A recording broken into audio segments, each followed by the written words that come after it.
Höstdagen och första i Hesviken för vi där framföra Hammelmässorna av Bach. Och det kan man säga ett av det allra högsta innanför tonlag som vi behöver skriva.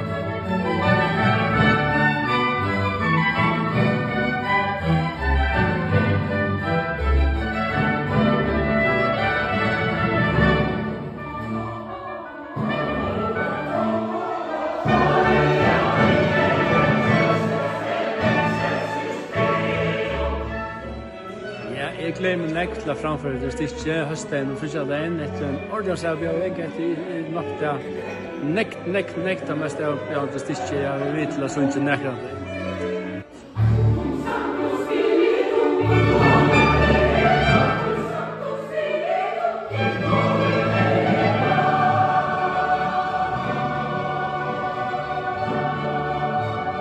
Ja, Hammelmessa, Bach, fantastiske tonlager. Det alltid stolt å spela, jeg spiller nærmere for den fyr, og det ser avbjørende av trompetene. Man spiller himmelhøgt alle tøyene, og vi har som før noen spiller man som negg, at det ikke så vanligt alltid i sånne oratorier.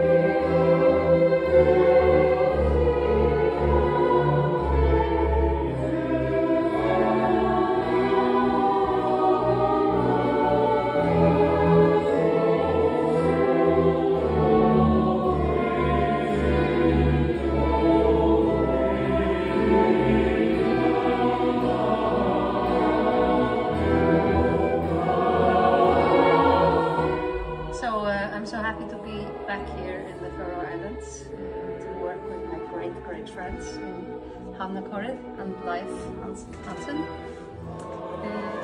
Det är fantastiskt spännande med det. Det är också torsk först, och emot andra versk som det har gjort så är det nog det torsk första. Men nu har vi kommit så mycket längt att man ordentligt börjar sucha hållna och att det hänger samman och orkesterspelar vi. Det är helt fantastiskt. Och jag räknar med att de som kommer att lusta höstdagen eller fyrtjadagen kan få ett fantastiskt gott upplevelse.